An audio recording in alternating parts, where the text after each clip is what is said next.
নমস্কার, একালের রান্নাঘরে সকলকে স্বাগত জানাই। আজ আমি খেজুর গুড়ের মাখা সন্দেশ বানিয়ে দেখাবো।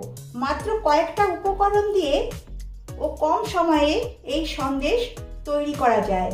মাখা সন্দেশ খেতে ইচ্ছে করলে আর মিষ্টির দোকানে যাওয়ার দরকার নেই, ঘরেই আপনারা খুব সহজে মাখা সন্দেশ বানিয়ে নিতে পারবেন আর এর স্বাদ হবে অসাধারণ।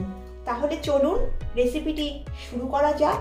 আর রেসিপিটা ভালো লাগলে একটা লাইক করবেন আর আমার চ্যানেলটিকে সাবস্ক্রাইব করে আমার পাশে থাকবেন।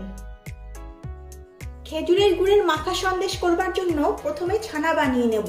তার জন্য গ্যাসে 1 লিটার ফুল ক্রিম যুক্ত দুধ বসিয়ে দিয়েছি। এবারে এই দুধটা ফুটে ওঠার জন্য অপেক্ষা করছি। দেখুন দুধটা ফুটে উঠেছে। এবারে এই দুধটাকে আমি 2 মিনিটের মতো একটু ফুটিয়ে নেব। এবারে গ্যাসের ফ্লেম অফ করে দিচ্ছি। আজ আমি ভিনিগার দিয়ে দুধটা কাটিয়ে নেব। সেই জন্য একটা বাটিতে 2 টেবিল চামচ ভিনিগার আর 2 টেবিল চামচ জল নিয়েছি। এবারে এই ভিনিগারটা দিয়ে আমি দুধটা কাটিয়ে নেব। অল্প অল্প করে দিয়ে দুধটা কাটিয়ে নেব।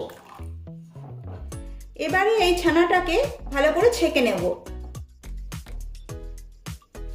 এবারে ভিনিগার দিয়ে যেহেতু ছানাটা কাটিয়েছি, সেই ভিনিগারের গন্ধটা যাতে চলে যায় সেজন্য ছানাটা ভালো করে ধুয়ে নিচ্ছি।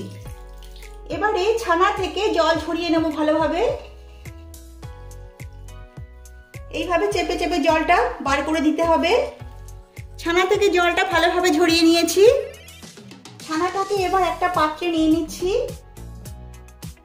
এবার এই ছানাটাকে ভালোভাবে গুঁড়ো গুঁড়ো করে নিচ্ছি।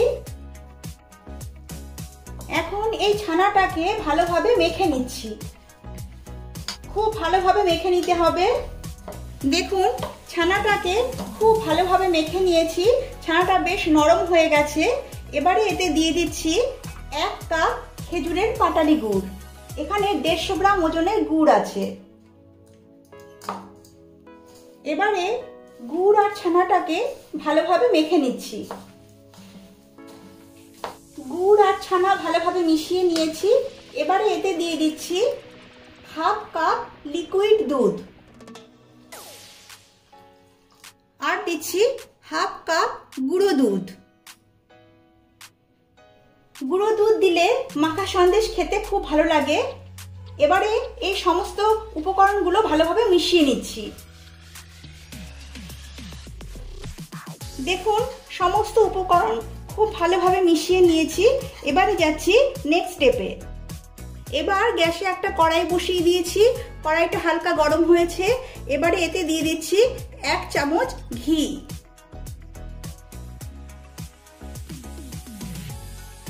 এবারে ঘিটা একটু মেল্ট করে নেব।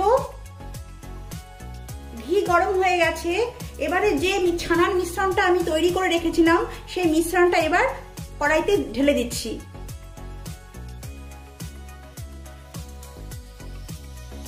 এবারে গ্যাসের ফ্লেমটা লো টু মিডিয়াম করে এই মিশ্রণটাকে ভালোভাবে নেড়েচেড়ে যেতে হবে। এই কাজটা একটু সময় ধরে করতে হবে। যতক্ষণ না শুকিয়ে যাচ্ছে ততক্ষণ ধরে এটাকে নাড়াচাড়া করে যেতে হবে। কিছু সময় পরে দেখা যাবে একটা দানা দানা ভাব চলে এসছে। দেখুন ছানার মিশ্রণটা প্রায় অনেকটাই ঘন হয়ে এসছে। এবারে এতে দিয়ে দিচ্ছি 1/4 চামচ এলাচ গুঁড়ো। এলাচ গুঁড়ো দিলে একটা সুন্দর ফ্লেভার আসে। দিচ্ছি 1/2 কাপ লিকুইড খেজুরের গুড়।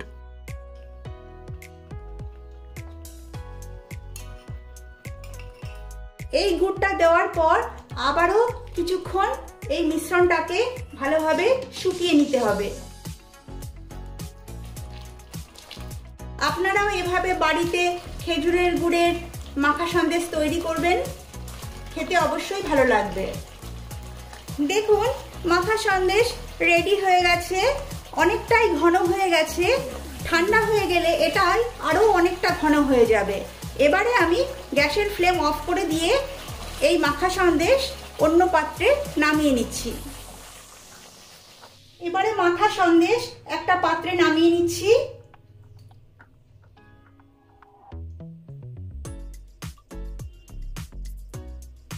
এবার চারদিকে সমান করে দিচ্ছি।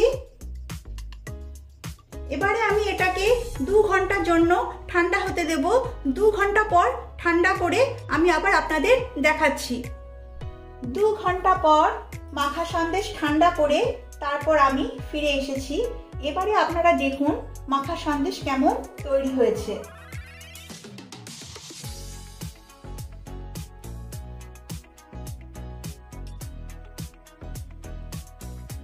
দেখুন কি সুন্দর মাখা সন্দেশ তৈরি হয়েছে। আপনারাও ঘরে এইভাবে মাখা সন্দেশ তৈরি করুন। আশা করি সকলেরই ভালো লাগবে। ভালো লাগলে লাইক, শেয়ার ও কমেন্ট করবেন আর আমার চ্যানেলটিকে সাবস্ক্রাইব করবেন। নমস্কার।